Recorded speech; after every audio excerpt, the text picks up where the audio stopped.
This is Hannibal here from the HannibalTV.com with a daily wrestling news update. NXT drew a 0.17 rating last night. That was their lowest Tuesday night rating that they've had since moving to Tuesdays. Related to Melissa Coates, who was also known as Super Genie, she did pass away, and it's unknown exactly what happened with her passing. However, she did lose part of her left leg last year due to an amputation caused by severe blood clots. So sorry to hear that. I just saw her in April, and I more recently had some communication with her. So I'm very sorry to hear that. The Honky Tonk Man has been announced as being part of the Big Bruiser Brody Cup, November 5th and 6th, 2021 at the Carthage Civic Center. This is going to be a huge fan fest. Nash is going to be there, Sid, Demolition, IRS, Ted DiBiase. Just a massive card, and of course I'm going to be there.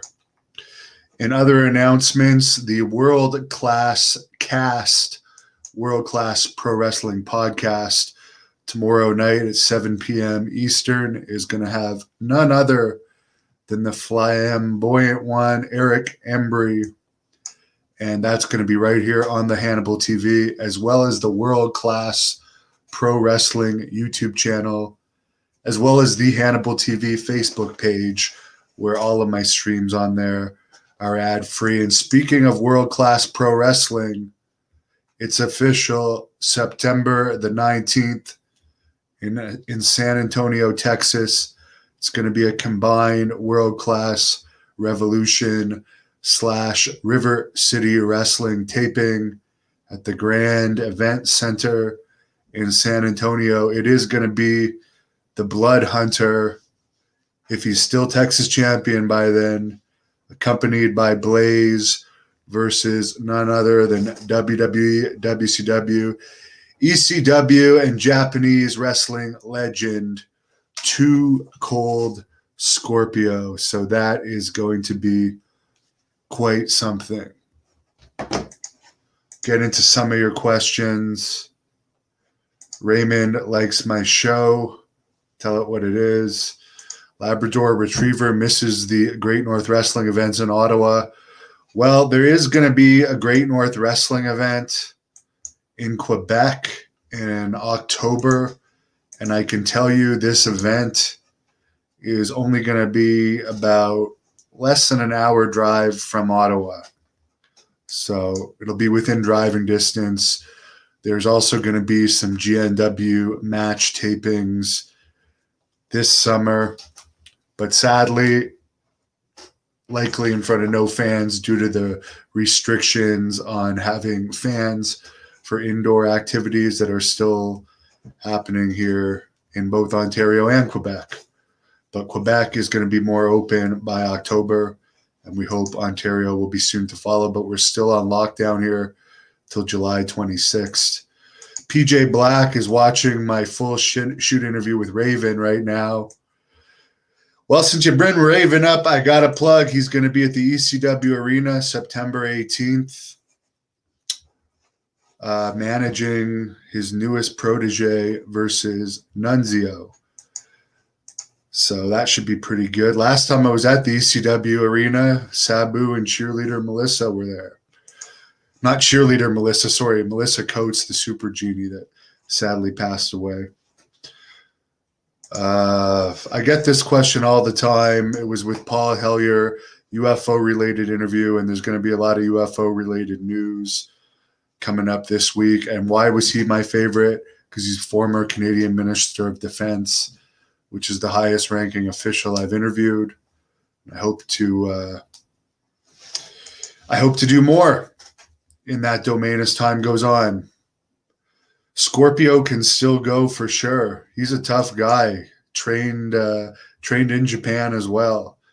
this might actually be the toughest challenge that the Blood Hunter has had, for sure, versus Scorpio. Although, from what I understand, the Canadian champion Jeremy Prophet wants to challenge him this summer. So that might be, he might lose the Texas title if the Texas title is going to be on the line when he faces Prophet by the time the Scorpio matches happen in September. So time will tell, but it's all going to be on the Hannibal TV. Somebody sending prayers to Melissa Coates. Becoming Warrior was a bore fest. Didn't see it. Or maybe that was one of the documentaries. I don't know. If that was the A&E documentary, I did a whole review on it. Can somebody get a birthday shout out? Yes, TNT Pro Wrestling Booking. Happy 50th birthday to you. Geraldo, do I think I could give the Blood Hunter a good fight? Yes, but he makes me glad I'm retired. Because unless I get huge money, as I said yesterday, if somebody wants to pay me 50 grand plus a percentage of the pay-per-view buys, I would box a guy like Lars Sullivan. But I'm going to need serious money to fight. I'm not going to fight for a small amount of money.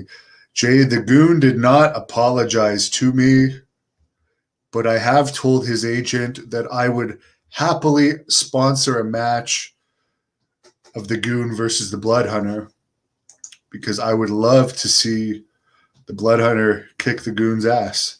To be perfectly honest with you. Mike's asking about Piper. You haven't seen her for a while. I'll go get her. She's the security guard of my office. She likes to stay under my table. PJ says, did Scorpio beat Road Warrior Hawk's ass in a fight? Yes, he did.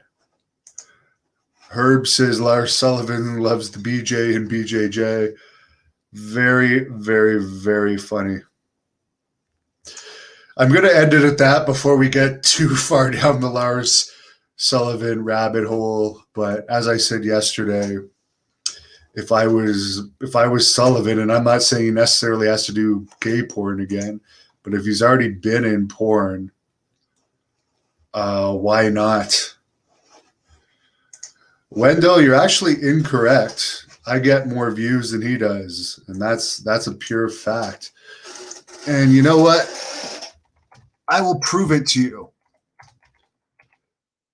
I will prove it to you because I get a lot of haters, and I go by actual figures.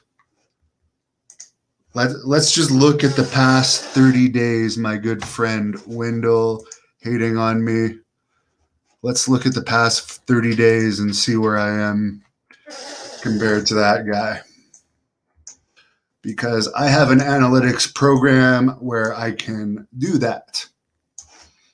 So I'm looking that up for you right now to prove that I go by facts and not bullshit. So Wendell, where am I compared to your buddy Chris Van Vliet, or whatever the hell his name is? So far this past 30 days, I got 3.9 million views. He has 765,000. So you tell me how he gets more views than me. He doesn't. Jeff Miller says Wendell is a jobber. And of course, Jeff Miller is the metal maniac. Lindsay watched the little fight I had with Lanny. Can't believe he smacked you. Yeah, well, Lanny and I are apparently not on good terms. He was on good terms with me for several years after that, but apparently he's moved to Ecuador now, and supposedly he's got money from his brother's passing and his father's passing, plus whatever he gets from WWE for using his brother's video footage and stuff, according to reports. So he doesn't need Great North Wrestling payoffs anymore. And to be perfectly frank with you, in 2012, the last time we used him, he was over the hill then. So why would we want him back 9 years later? And by the time we can actually bring in Americans for events here, it's going to be 2022. And Lanny Poffo is not on top of my Great North Wrestling talent list. Jay Smith, he claimed he got in one interview, he said he's a very wealthy man. And this is a somewhat of a quote. He said, my father was very wealthy and my brother was very wealthy and they loved me very much. That was a Lanny Poffo quote. Rory says he doesn't watch Jim Cornette. He watches me. Thank you. Appreciate it. Well, and just to go back onto Great North Wrestling, I plan to really put an emphasis on the women's division when it gets back going, because I've been scouting a lot of female talent. But I'm also going to be working, by the way, with PCW Ultra, by far the biggest company in California. And they actually told me to say something today. And that is, here's what PCW Ultra told me to say. They are reporting that they're going to be returning with an over-the-top event in the fourth quarter of this year. That is a quote from PCW Ultra, based in LA. Very exciting.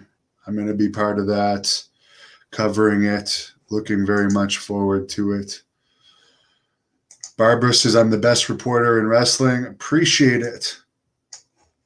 So thanks for all your nice comments, and I'm really sorry for the loss of Melissa Coates. She's a really nice lady. Thank you for watching the Hannibal TV. Please like this video if you enjoyed it, and click the subscribe button to not miss any of our latest shoot interviews, match videos, or news updates. Support us on patreon.com for $1.99 a month to watch our